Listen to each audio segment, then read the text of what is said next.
Há uma palavra, irmãos, que o Senhor tem colocado em meu coração e eu quero compartilhar esta palavra com todos, com temor do Senhor.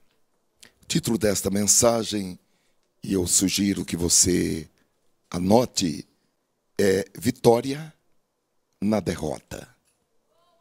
Vitória na Derrota. Nós vamos ler no livro de Abacuque. Livro do profeta Abacuque, está no Antigo Testamento, já no finalzinho. Nós vamos ler os últimos versículos deste livro, capítulo 3, versículo 16, 17, 18 e 19.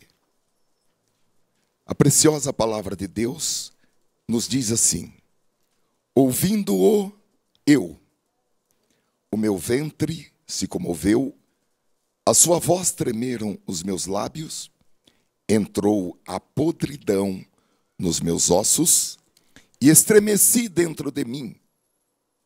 No dia da angústia descansarei, quando subir contra o povo que invadirá com suas tropas. Porque ainda que a figueira não floresça, nem haja fruto na vide, ainda que decepcione o produto da oliveira e os campos não produzam mantimento, ainda que as ovelhas da malhada sejam arrebatadas e nos currais não haja gado, todavia eu me alegrarei no Senhor, exultarei no Deus da minha salvação. O Senhor Deus é a minha força e fará os meus pés como os das servas e me fará andar sobre as minhas alturas. E há uma recomendação entre parênteses, porque o profeta está recomendando que esta oração deveria ser entregue para o cantor mor, ou seja, o chefe dos cantores e dos músicos, para que ela fosse executada com instrumentos de corda. Algumas orações eram feitas e as pessoas que tinham treinamento para chorar faziam essas orações. Agora essa ele falou, não, essa oração vocês não chamem as mulheres que são treinadas para chorar. Esta oração vocês levem para o maestro, para que ele possa treinar os cantores e os músicos e usem instrumentos de corda. O título desta mensagem, irmãos, poderia ser, como nós colocamos domingo passado, quando derrota é vitória. Poderia ser também derrotado, porém vitorioso. E é a sexta mensagem de uma série que nós estamos pregando com o título Espere um Milagre. Se você está esperando um milagre, ou está se preparando para um milagre, não saia do seu lugar. Não arrede o pé. Pode esperar com confiança. Aquele que prometeu é fiel. A Bíblia diz que não tardará, logo virá, logo acontecerá. Glória a Deus! A maior certeza de que o milagre vai acontecer. A certeza é maior do que amanhã o sol vai nascer. Queridos irmãos, o contexto desta mensagem é a expectativa do profeta Abacuque de que Judá seria invadida pelos babilônicos e que haveria um tempo de muitas dores e aflições, porque os soldados babilônicos eram cruéis e violentos, e aqueles povos e nações que eram conquistados, eram verdadeiramente subjugados. As suas conquistas eram conquistas marcadas pelo sangue e pelo sofrimento daqueles que eram vencidos.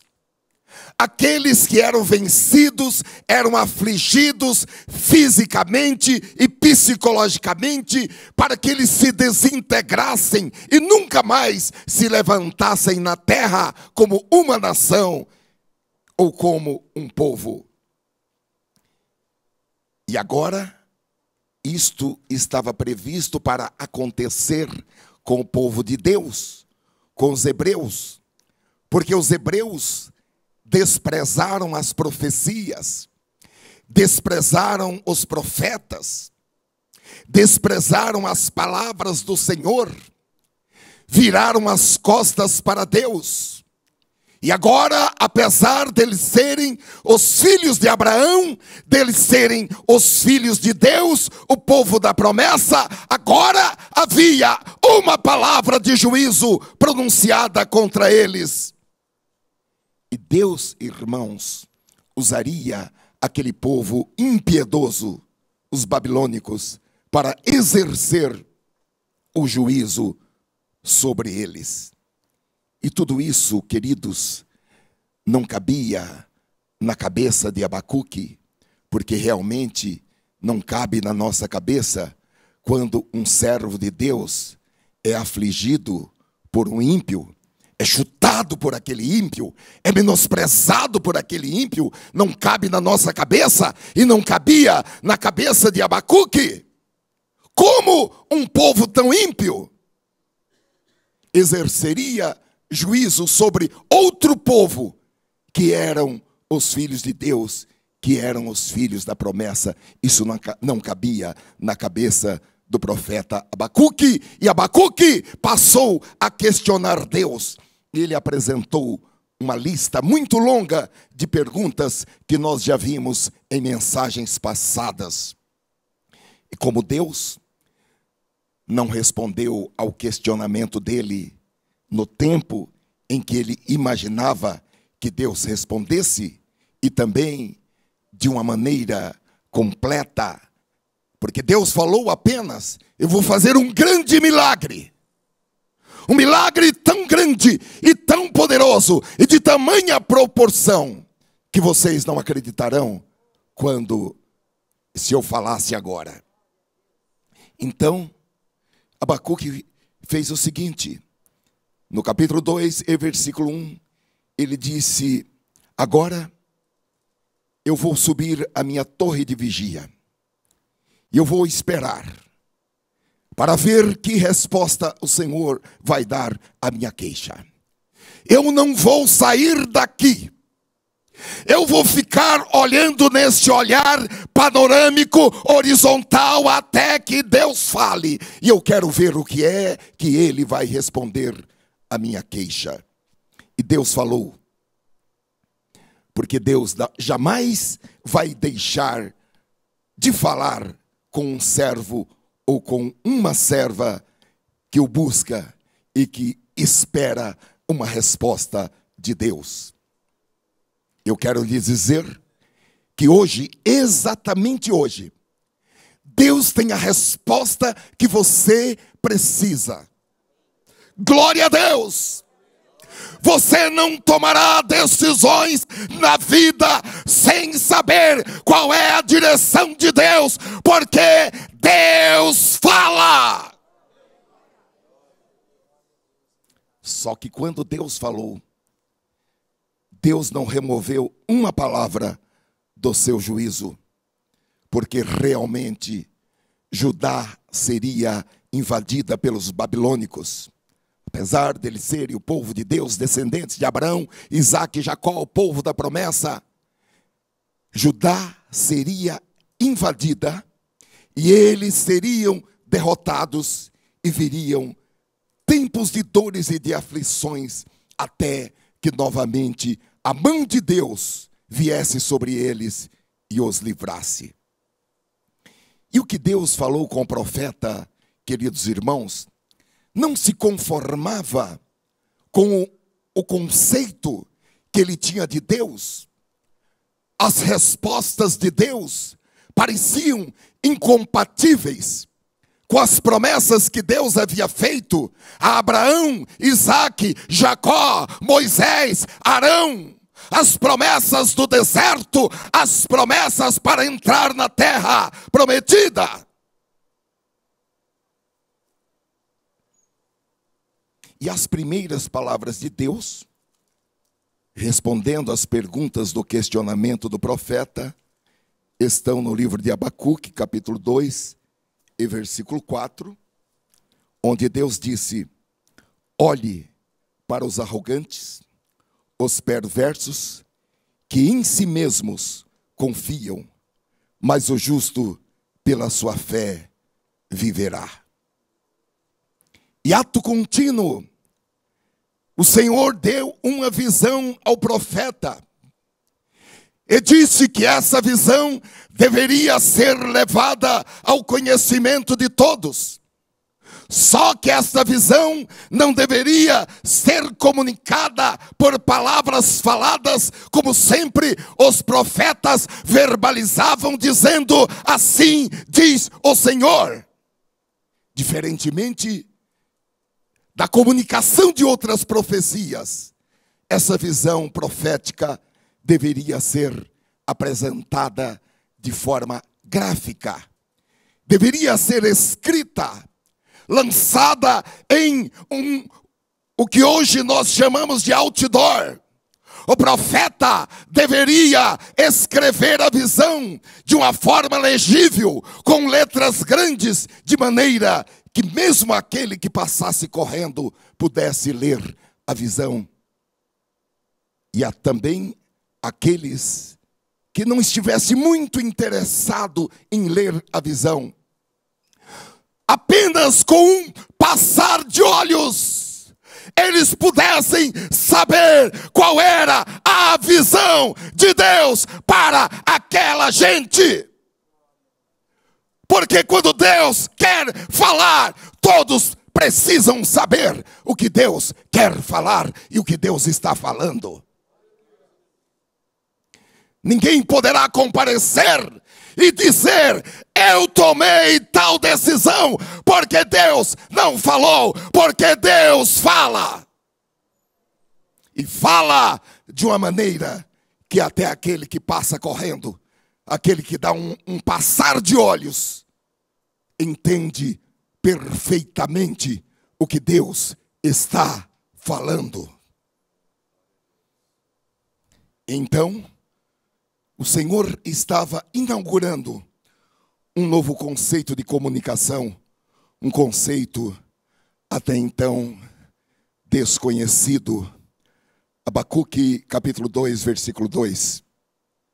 Então o Senhor me respondeu e disse: escreve a visão e torna-a bem legível sobre tábuas, para que a possa ler o que correndo passa. E agora, irmãos, o profeta Abacuque, apesar dele estar posicionado como um sentinela, porque ele disse: eu vou subir nesta torre, e eu não vou sair daqui enquanto Deus não falar. Ele estava em um estado de espera para ouvir a voz de Deus. Ele estava atento, como alguém que está em uma torre de vigia, de onde ele pode olhar ao longe, olhar o horizonte. Ele sabia que Deus falaria. Então ele podia falar: eu vou esperar que Deus fale. Eu não descerei daqui enquanto Deus não falar. Eu gostaria de abrir um parênteses nessa história que nós estamos relatando, para nós extrairmos daqui uma grande lição. Quando você vem à igreja, à casa de Deus, você deve ficar atento, atenta, para não perder nenhum movimento do culto. Porque Deus vai falar, E o que Deus vai falar é relevante para a sua vida. O que Deus vai falar vai definir o seu futuro de vitória ou de derrota. Está escrito em Eclesiastes capítulo 5, versículo 1, que quando nós entrarmos na casa do Senhor, nós devemos ter cuidado, e até a expressão é: guarda o teu pé quando entrares na casa de Deus. E que nós devemos não falar demais, que nós devemos, está no versículo seguinte, não falar sem pensar, e que nós devemos inclinar os nossos ouvidos para ouvir o que o Espírito diz à igreja. Porém, queridos irmãos, apesar de Abacuque estar psicologicamente preparado, esperando ouvir a voz de Deus, quando Deus falou, a voz de Deus foi tão poderosa que houve um impacto no seu corpo com evidências fisiológicas. Porque a voz do Senhor é poderosa. A voz do Senhor é cheia de majestade. Nós vamos ver a descrição do próprio profeta novamente. Já lemos, mas vamos reler agora, já com este conhecimento um pouco mais aprofundado. Vamos reler Abacuque capítulo 3, versículo 16. Onde ele diz: ouvindo eu, o meu ventre se comoveu. Nós não sabemos se ele não conseguiu segurar o xixi. Nós não sabemos se ele teve uma diarreia ao ouvir a voz de Deus. Mas ele diz: ouvindo eu, o meu ventre se comoveu. A sua voz tremeram os meus lábios. Entrou a podridão nos meus ossos e estremeci dentro de mim.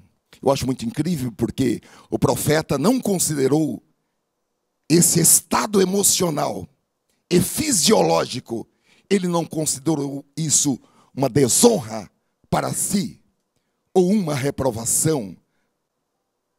Como um homem de Deus, como um profeta de Deus, como um homem de coragem, mas ele reconheceu que ele era uma pessoa que, quando ouvia a voz de Deus, algo diferente acontecia no seu interior ao ouvir a voz de Deus. Glória a Deus! Nós não podemos reprovar alguém que ouviu a voz de Deus e caiu para frente ou caiu para trás. Há pessoas que desenvolvem uma teologia que alguém só pode cair para frente ou só pode cair para trás, pode cair para frente, pode cair para trás, pode ter diarreia, pode fazer xixi. O importante é que saia daquele estado transformado. E ele saiu transformado, porque depois deste ponto e vírgula, você vê o que ele está falando. No dia da angústia, descansarei, quando subir contra o povo que invadirá com as suas tropas. Eu acho que é uma perda de tempo, uma meninice e uma vergonha. Alguém faz uma oração, põe a mão na cabeça, cai e levanta do mesmo jeito que caiu. Com a mesma incredulidade, com os mesmos defeitos, com o mesmo coração duro. Agora, após esse estado, ele disse: no dia da angústia, descansarei. Aleluia.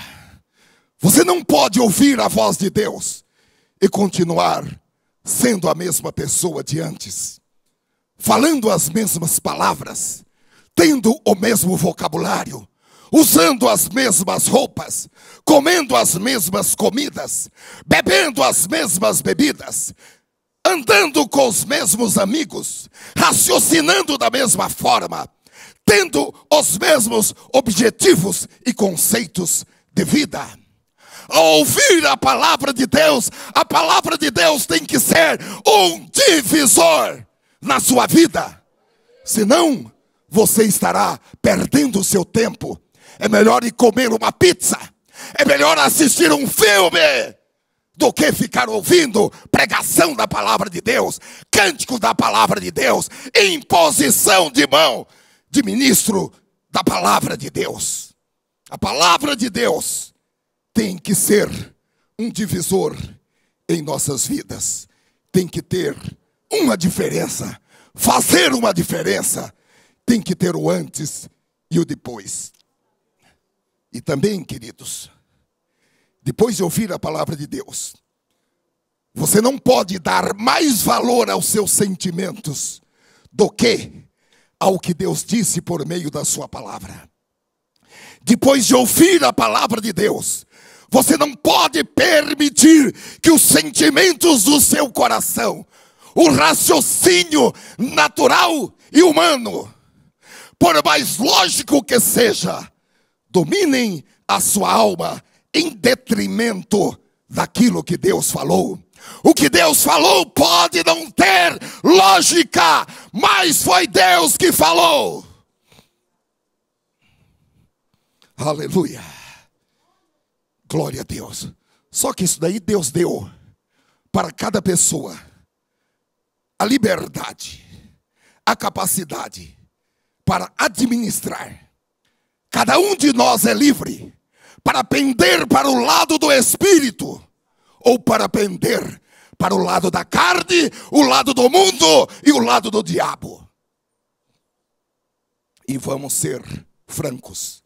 Muitas vezes nós ouvimos a palavra de Deus e ao invés de pender para o lado do Espírito, nós pendemos para o outro lado que eu já mencionei. Bendito seja o Senhor. Agora, queridos irmãos, Deus não retirou o dia da angústia, mas Deus deu a ele a força, Deus deu a ele o preparo, e ele disse: eu posso esperar o dia da angústia, quando as tropas dos babilônicos subirão contra Judá. E eu fiquei pensando que quando nós vemos que o dia da angústia está se aproximando, e muitas vezes o dia da angústia, ele é anunciado precedentemente, existem evidências e sinais de que o dia da angústia está chegando. Cabe a nós, irmãos, nos prepararmos de maneira correta, buscarmos os recursos necessários em Deus, para que no dia da angústia nós possamos descansar nesse dia. E a melhor maneira de garantir o descanso no dia da angústia é ouvir a palavra de Deus e recepcioná-la de uma maneira tal, internalizar a palavra de uma maneira tal, que a palavra de Deus cause estremecimentos interiores, estremecimentos dentro de nós. Deixe a palavra de Deus mudar conceitos que estão solidificados em sua mente e no seu coração. Se durante 43 anos não tem dado certo, deixe a palavra de Deus apresentar um novo caminho para a sua vida. Aleluia. Glória a Deus. Então, ao ouvir a palavra de Deus, este homem que nós nos ocupamos agora da sua história, das suas ações e das suas reações, das suas atitudes, Abacuque, ele tomou uma nova determinação, que nós leremos nos versículos 17, 18 e 19, ele diz: porque ainda que a figueira não floresça, nem haja fruto na vide, ainda que decepcione o produto da oliveira, e os campos não produzam mantimento, ainda que as ovelhas da malhada sejam arrebatadas, e nos currais não haja gado, ou seja, haja o que houver, aconteça o que acontecer, ele tomou uma decisão. Ele sabia que aquele que prometeu guardar, ele sabia que aquele que prometeu abençoar, ele é fiel. E ele diz no versículo 18: todavia eu me alegrarei no Senhor, exultarei no Deus da minha salvação. Ele está dizendo: eu não tenho medo do desemprego. Ele está dizendo: eu não tenho medo do roubo. Ele está dizendo: eu não tenho medo da doença. Ele está dizendo: eu não tenho medo da fome. Haja o que houver, aconteça o que acontecer, se arrebatarem todas o nosso gado, as nossas ovelhas, as nossas vacas, se queimarem os nossos campos de alimento, se levarem todos os alimentos aqui para a Babilônia, ele está dizendo: haja o que houver, aconteça o que acontecer, eu me alegrarei. Isso é uma decisão. Eu me alegrarei no Senhor, exultarei no Deus da minha salvação. Jesus falou: a alegria que eu dou para vocês, ninguém poderá tirar. A fome, a aflição, a profecia, nada poderá tirar a alegria que eu dou para vocês, disse Jesus. E ele disse no versículo 19: o Senhor Deus é a minha força, e fará os meus pés como os das cervas, e me fará andar sobre as minhas alturas. Há uma outra tradução que diz: e me fará andar altaneiramente. Oh, glória a Deus! O povo de Deus é um povo altaneiro. Ainda ontem nós perguntamos aqui para as irmãs no final, quantas irmãs já desfilaram como modelo? E algumas irmãs falaram: eu desfilei, e até desfilou aqui, porque Deus diz: o meu povo andará altaneiramente, andará de maneira elegante, andará de cabeça erguida, haja o que houver, eu estou com eles até o fim, e eles não serão envergonhados. Andarão de cabeça erguida. Andarão de cabeça erguida. Goste ou no mundo, o mundo, irmãos, eu não gosto, o mundo, a carne e o diabo. O povo de Deus é um povo vitorioso. O povo de Deus vive pela fé. No domingo passado, vários irmãos vieram aqui à frente e declararam: vamos viver uma vida de fé. Quantos fizeram isso? Glória a Deus, glória a Deus. Vamos viver, fica com sua mão levantada. Vamos viver uma vida de fé. Vamos viver uma vida de fé. Oh, nós não estamos aqui pregando por discursos.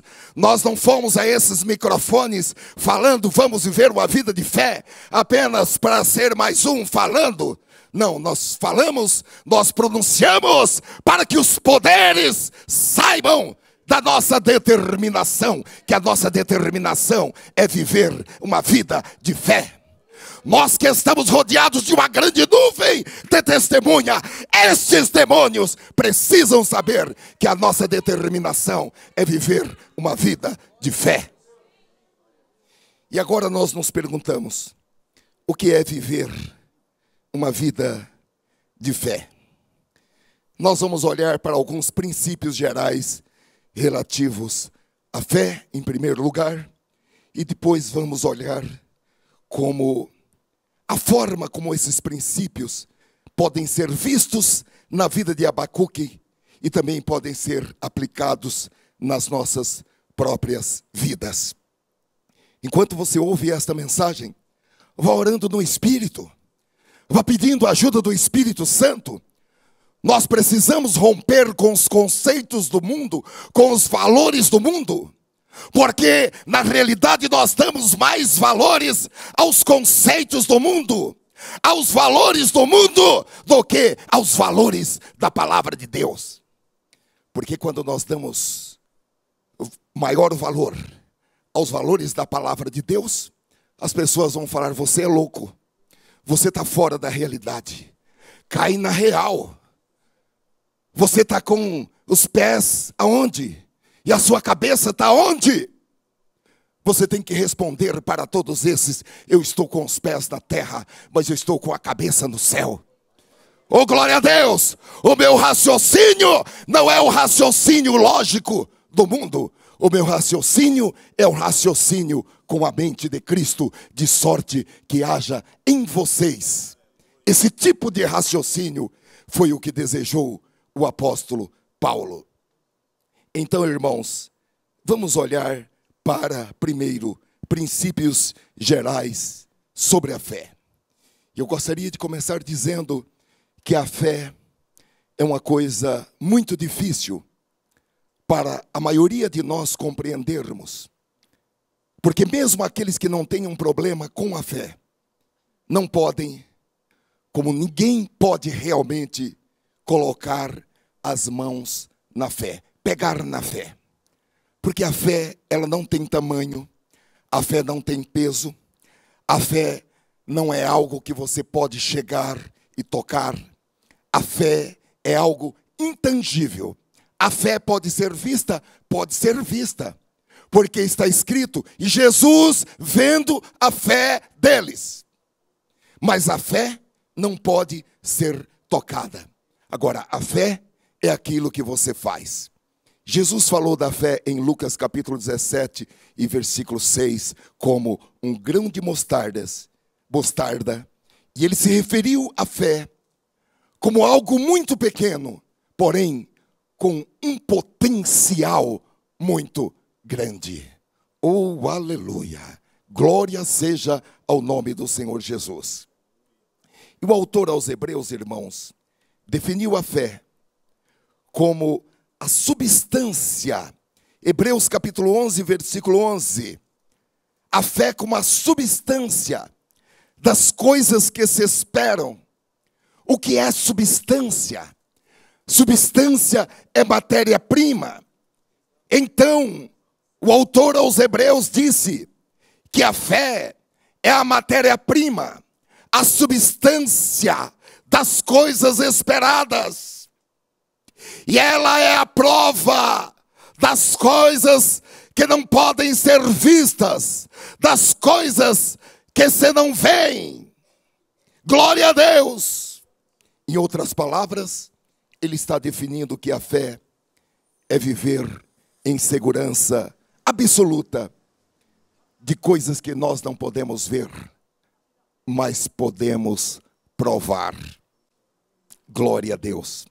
As evidências permitem que nós provemos e comprovemos pela fé aquilo que não pode ser visto. Ah, mas este é um enunciado não científico. Este é um enunciado maluco. Está escrito aqui: aprove a Deus salvar os crentes pela loucura da pregação. Se você for viver de lógica, você não precisa frequentar uma igreja. Você pode frequentar um clube de filosofia. Você pode ler livros a respeito de teorias sobre o controle da mente, sobre o pensamento positivo.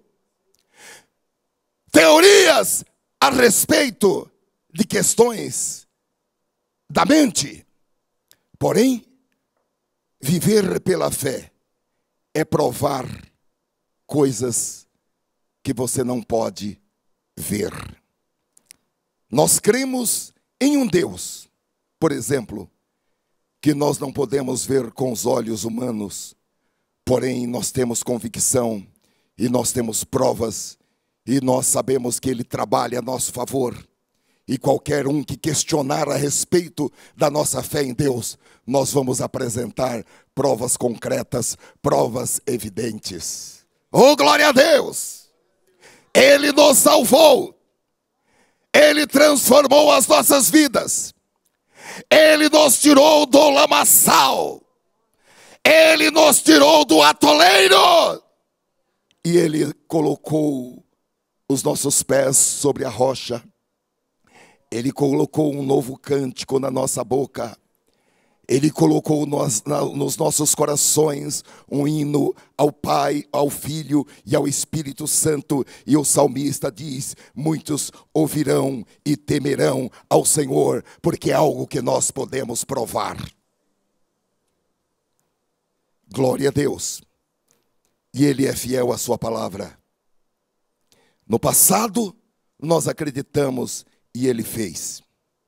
E agora eu quero dizer a você, não importa o que está acontecendo. Não importa o que se pronuncia acontecer. Nós temos a nossa esperança assegurada. Nós temos a prova.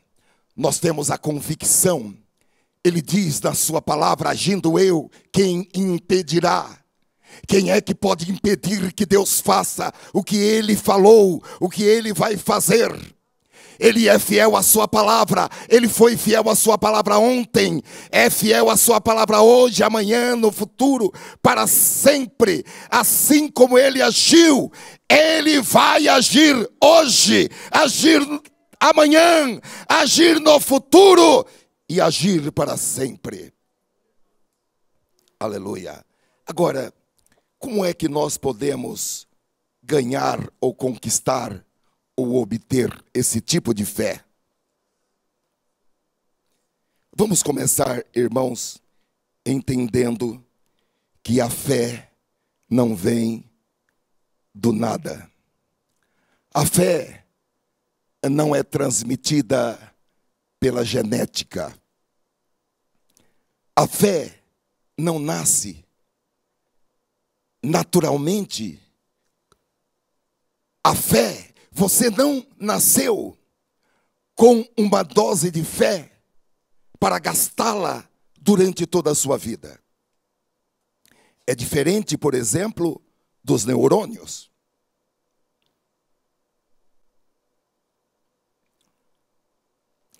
As pesquisas indicam que um bebê nasce com aproximadamente 100 bilhões de neurônios e que na vida adulta se transformam em média em 20 bilhões. E o que acontece com os outros 80 bilhões? Dizem os cientistas, os estudiosos, que desde a fase fetal, o bebê estabelece conexões entre os neurônios. E as células neurais que não são estimuladas, elas morrem. Então estamos falando de 80 bilhões de células que entre o nascimento e a idade adulta morreram. Daí a importância e a necessidade das mães, os pais, estimularem os seus bebês, cantar com eles, conversar com eles, ler, mostrar diferentes imagens, levá-los a diferentes experiências para que haja o estabelecimento de muitas conexões, tanto em quantidade como também em qualidade. Com a fé é diferente. Você não nasce com 100 bilhões de células de fé. A fé é produzida. E nós somos os responsáveis para trabalhar na produção da nossa fé e na ampliação da nossa fé. Você pode estar se perguntando: e como é que eu posso fazer isso? Porque na minha avaliação eu sou uma pessoa de pouca fé. É muito simples e muito elementar. É algo que qualquer pessoa pode entender e pode aplicar esta técnica para fazer nascer fé, aumentar a sua fé, multiplicar a sua fé, ampliar a sua fé, potencializar a sua fé. Está escrito em Mateus capítulo 10, versículo 17.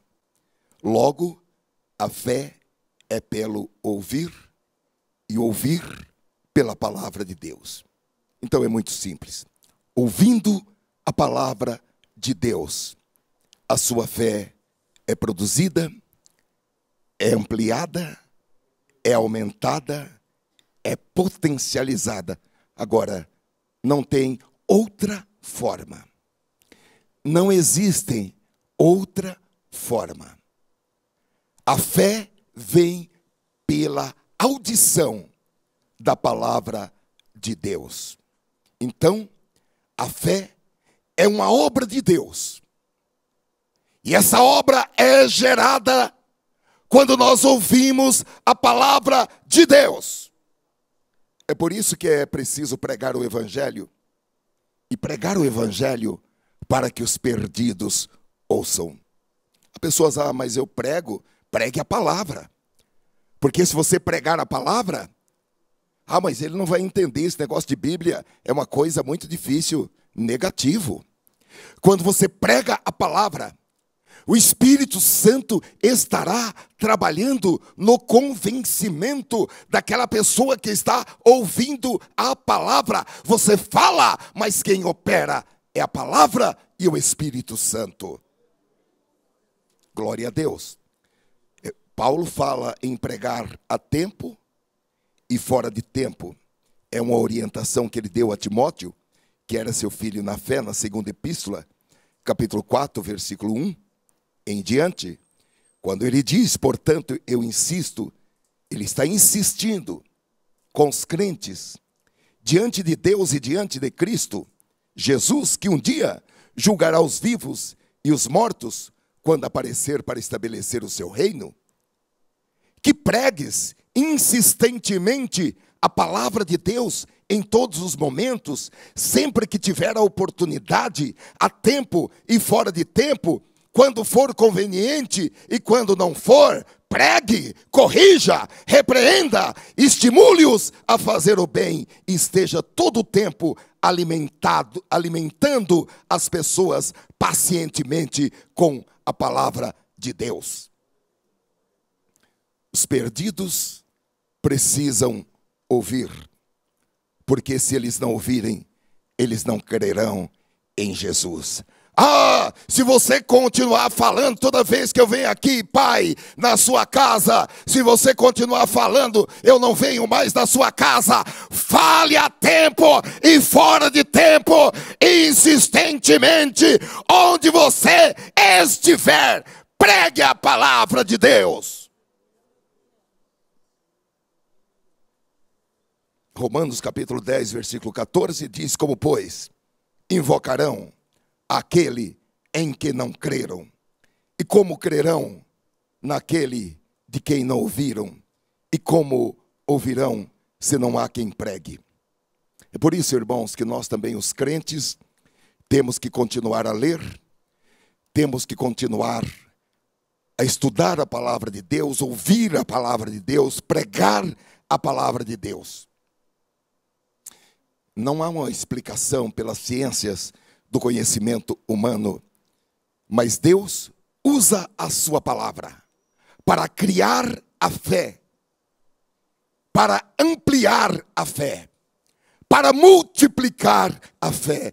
Deus usa a sua palavra. Glória a Deus. É muito importante que nós estudemos sobre a fé e que nós saibamos tudo sobre a fé. Vamos para um ponto. Primeiro, a fé é importante porque ela é o caminho para a salvação. Aleluia. Efésios capítulo 2, versículos 8 e 9, está escrito: porque pela graça sois salvos por meio da fé. E isto não vem de vós, é dom de Deus. Não vem de obras, como diz o kardecismo, o espiritismo, a salvação não vem de obras, para que ninguém se glorie. Obviamente, irmãos, não é a fé pela fé que nos salva. É a nossa determinação de crer de forma absoluta que Jesus é o Filho de Deus, que Ele morreu pelos nossos pecados, foi sepultado, ressuscitou ao terceiro dia, de acordo com a palavra de Deus. E esse é um passo que nós damos pela fé. Glória a Deus. Nós não vamos entender tudo o que Deus fez nesses eventos para a nossa salvação. Mas nós acreditamos que Ele nos salvou dos nossos pecados. Acreditamos pela fé. Acreditamos pela fé que Ele pode mudar o nosso futuro, pode mudar o destino da nossa família, pode mudar o destino de qualquer pessoa. E cremos nisso pela fé. Então, a fé é importante porque ela é o caminho para a salvação. Em segundo lugar, nós vivemos a vida presente pela fé. 2 Coríntios capítulo 5, versículo 7 diz: porque vivemos ou andamos por fé, e não pelo que vemos ou pela vista. Andar pela fé, irmãos, significa seguir a palavra de Deus. Significa estar prontos para aplicar os princípios da palavra de Deus, ainda quando esses princípios estão na contramão daquilo que nós queremos. Significa acreditar que Deus está realizando a sua vontade nas nossas vidas, ainda quando as evidências apontem o contrário. E nós sabemos que a vontade de Deus, ela é perfeita, ela é boa, ela é agradável. E os caminhos por onde nós estamos passando, é Deus que está abrindo, é Ele que está indo adiante. Nós não estamos andando perdidos na vida. E a partir daí, você não vai se preocupar com algo que pode acontecer e que pode estragar tudo.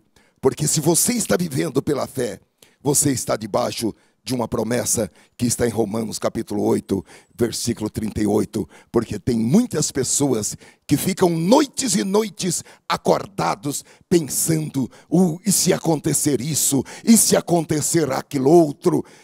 Não, a Bíblia diz, e sabemos que todas as coisas contribuem juntamente para o bem daqueles que amam a Deus, daqueles que são chamados segundo o seu propósito. Deus está trabalhando a nosso favor, Ele é por nós, Ele não é contra nós. E todas as coisas estão trabalhando juntamente para o nosso bem. Então este é o segundo ponto. Nós vivemos a vida presente pela fé, porque sabemos que Deus age em todas as coisas para o bem daqueles que o amam. Em terceiro lugar, irmãos, nós devemos ter fé, porque sem ela é impossível agradar a Deus. E a Bíblia deixa isso bem claro em Hebreus capítulo 11, versículo 6. Ora, a fé, sem fé, é impossível agradar-lhe, porque aqueles que vêm de Deus, creia que Ele existe e que é galardoador dos que o buscam. Nós já estamos bastante inteirados sobre os efeitos de agradar a Deus. Amém? Todos estamos profundamente inteirados, porque nós estudamos isso de uma maneira muito aprofundada. Os efeitos de agradar a Deus, porque o Salmo 37, versículo 4, diz que há uma relação direta entre agradar a Deus e Ele realizar os desejos de nossos corações. O Salmo está dizendo, não leve a Deus lágrimas, leve a Deus agradabilidade. Agrada-o e Ele realizará os desejos do teu coração. nós já podemos começar a concluir que viver pela fé não é uma simples opção para o crente, é uma obrigação. E se for considerado uma opção, porque nós temos o livre arbítrio de escolher viver pela fé, ou escolher viver segundo os sentimentos de nossos corações e aquilo que nós vemos e ouvimos e tocamos. Então eu diria que viver pela fé é a única opção para um crente. Agora, queridos irmãos, quando nós nos propomos a viver pela fé, existem duas coisas que acontecem. E eu coloquei 3 palavrinhas. Acontecem consequentemente, acontecem inevitavelmente e acontecem inexoravelmente. Quais são essas duas coisas que acontecem quando você se propõe a viver uma vida de fé? A primeira coisa, para que você não entre em um estado de estranheza, nós precisamos saber que aqueles que se propõem a viver uma vida de fé, a primeira coisa que vão enfrentar é a realidade de viver uma vida de fé é uma luta. Viver uma vida de fé é uma luta. O apóstolo Paulo disse ao jovem Timóteo, em 1 Timóteo capítulo 6 e versículo 2, que para viver uma vida de fé, era preciso que ele entrasse em combate. Era preciso que ele entrasse em luta. E ele disse, combata o bom combate da fé. Não é possível, irmãos, viver uma vida de fé sem combate e sem luta. Porque quando você começa a correr a corrida de uma boa vida de fé, você vai enfrentar uma coalizão de forças contrárias. E quem são essas forças contrárias? São 3. A carne, o mundo e o diabo. Essas 3 forças opositoras, elas trabalham às vezes isoladamente. Outras vezes trabalham em dupla. É a carne e o mundo. E outras vezes se unem as 3. Com que objetivo? Com o objetivo de impedir a sua carreira de fé. Com o objetivo de colocar obstáculos no seu caminho de fé, para que você tropece, caia e desanime. Há muitas pessoas que começaram a carreira, mas tropeçaram, caíram, ainda não se levantaram e estão desanimadas.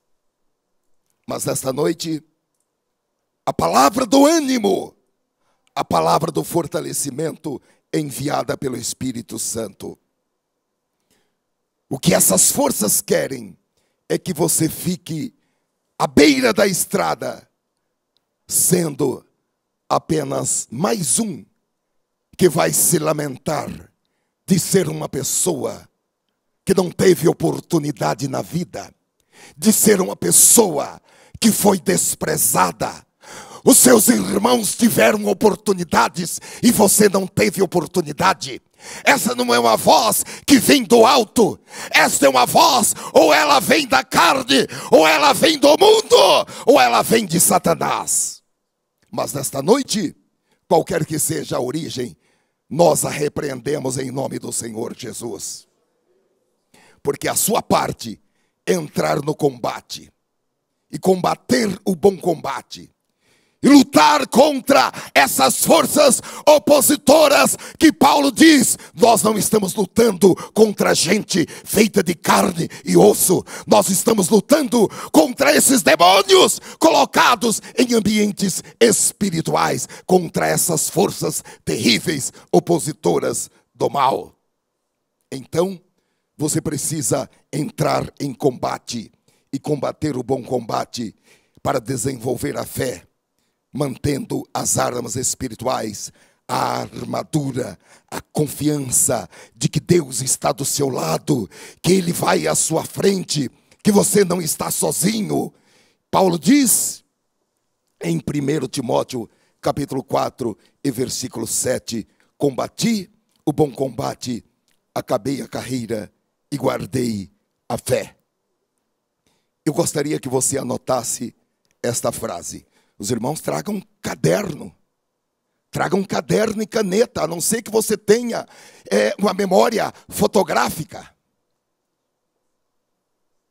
Anote essa frase, porque você vai precisar dela mais vezes do que você pensa. Quando o diabo bater na porta do seu coração com insinuações que podem abalar a sua fé, feche a porta na cara do diabo e diga para ele: eu decidi viver pela fé e ponto final. Jó no capítulo 13, versículos 15, ele diz: ainda que ele me mate, nele esperarei. Mais adiante no capítulo 14, versículo 14, Jó dá a entender que melhores dias serão os que virão do que todos os dias que ele já vivera em sua vida. Ele diz, Jó 14, 14, mas será que alguém tornará a viver depois de ter morrido? Eu, porém, esperarei por melhores tempos, até que minhas lutas acabem. O tempo de cantar vai chegar. Haverá um momento que as suas lutas vão acabar. O choro pode durar uma noite, mas a alegria vem pelo romper da manhã, e ninguém pode impedir que o sol da justiça nasça nesta grande manhã. O tempo vai chegar. O tempo vai chegar para que você cante o cântico da vitória. E aqui nós já entramos no segundo efeito de viver pela fé e concluímos dizendo: viver uma vida de fé é ser vitorioso. O apóstolo João escreveu na primeira epístola, capítulo 5 e versículo 4, porque todo o que é nascido de Deus vence o mundo, e esta é a vitória que vence o mundo, a nossa fé. A promessa de vitória é para todos. Se você crê que Jesus é o Filho de Deus, você já é um vitorioso. O mundo e o diabo têm falado pela boca ou pelas bocas de várias pessoas que você é uma derrotada. E o que é pior, algumas dessas pessoas são seus parentes. Mas esta noite há uma palavra de profecia e de revelação. E esta palavra de profecia e de revelação diz a você que esta é mais uma mentira desses dois aliados, o mundo e Satanás. Agora, o que o Espírito e a palavra estão dizendo é que ainda que todas as circunstâncias apontem para o negativo, para a derrota, ainda que todos os seus parentes e vizinhos estejam dizendo: derrota, derrota, você perdeu, você sempre perde, você perde desde criança. Deus está falando: você não foi derrotado, você não foi derrotada. Porque para Deus, você é uma pessoa vitoriosa. Não me importa que você tenha perdido todos os jogos quando você era criança e jogava com seus irmãos. Nesta noite, há uma palavra revelada. Há uma palavra de cura interior. Ainda que todos estejam dizendo, você sempre perdeu. Para Deus, você é vitorioso. E aqui está o paradoxo. Porque Deus garante a vitória na derrota. O mundo lê derrota. Mas Deus, Ele crava a sua palavra dizendo vitória.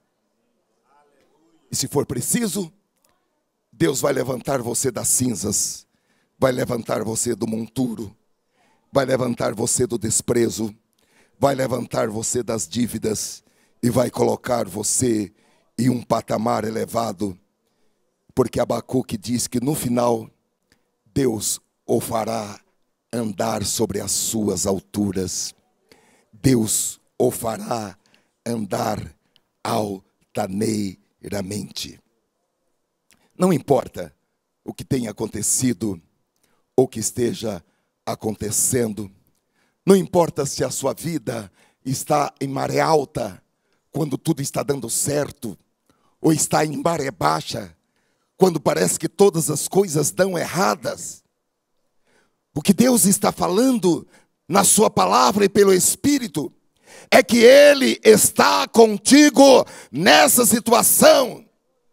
E essa situação será e está sendo revertida pelo poder de Deus. Por quê? Para que você saiba que é Deus que está operando. Que não é a sua sabedoria, que não é a sua ciência, que não é a sua influência, é o poder de Deus. Aleluia. E você, mesmo se estiver endividado, vai passar da escassez para a abundância. E vai ter o bastante para você, e vai ter o bastante para os outros, porque você vai ser apenas um canal. O provedor é Deus. Ele é o Jeová Jiré. Ele é o Deus provedor. Glória a Deus. Deus está dizendo, você vai ser apenas um canal, um instrumento. Agora, a obra é do Deus poderoso. O poderoso de Jacó. O El Shaddai. Aleluia. Ele é o nosso refúgio, o nosso esconderijo, o nosso libertador, a torre forte, o nosso ajudador. Se ninguém te apoiar, o Senhor está estendendo a sua mão e está dizendo, não tenha medo, eu te apoio, eu te ajudo, eu te esforço, ou seja, eu te dou forças. E Ele falou que vai conosco até as últimas consequências. O que isso significa? Significa que quando todos desistirem, quando todos falarem que não tem mais solução, o Senhor está conosco e Ele nos dará a vitória, porque a sua especialidade é dar vitória na derrota. Glória seja ao nome de Jesus. Jó capítulo 42, versículo 2, ele disse, bem sei eu que tudo podes, e que nenhum dos teus propósitos pode ser impedido. Fique tranquilo. Diga para a pessoa que está ao teu lado, fique tranquila, irmã. Fique tranquila, irmão. Não há ninguém que possa impedir a vitória de Deus na sua vida. Nem pessoas, nem organizações, nem governos. Ninguém poderá impedir a vitória de Deus na sua vida. Bem sei que tudo podes, e nenhum dos teus propósitos pode ser impedido. Nada, absolutamente nada, poderá impedir o propósito de Deus. O propósito de Deus vai ser realizado. haja o que houver, fiquemos de pé, haja o que houver, aconteça o que acontecer, Deus é soberano na sua vida. E Ele está dizendo: eu vou colocar você em lugares altos.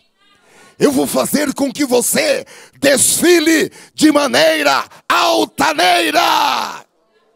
Glória a Deus. Fará os meus pés andar de maneira altaneira. Oh, glória a Deus. O meu povo não será envergonhado para sempre. O meu povo nunca mais será envergonhado. A mão de Deus está estendida, estabelecendo um tempo diferente na sua vida, um tempo de louvor, e louvor com instrumentos de cordas. Aleluia! Oh, glória a Deus. Você já pode começar a celebrar, como falou a nossa irmã que veio aqui cantar aquele cântico. Você pode começar a celebrar. Você pode começar a glorificar, a exaltar, a agradecer, a dizer a Deus daquilo que está no seu interior. Porque tendo o Senhor falado, quem poderá revogar a sua palavra? Tendo Ele estendido o seu braço, quem o fará retroceder? Aleluia. Senhor, aqui está o teu povo que foi reunido nesta noite. Outros foram, Senhor, ajuntados por meio da internet para este momento de promessa, para este momento de palavra, para este momento de libertação e de vida. Oh, aleluia, aleluia. Para este momento, Senhor, em que as mensagens explícitas ou subliminares do inimigo estão sendo removidas, estão sendo destruídas, estão sendo removidas da mente, estão sendo removidas da trajetória, da história, do destino e do futuro. Estes obstáculos colocados por espíritos malignos, a força da palavra de Deus, o vento do Espírito sopra para remover esses obstáculos. Em nome de Jesus, em nome de Jesus. Levante a sua mão. Glória a Deus. Oh, aleluia. Espírito Santo, dá a tua força, o teu poder. Aleluia. Ó Senhor, dá, Senhor, a energia necessária para cada servo, para cada serva. Que esta fé, Senhor, gerada pela tua palavra, torne, Senhor, cada homem e cada mulher um gigante na tua presença. Em nome de Jesus. Em nome de Jesus. Aleluia.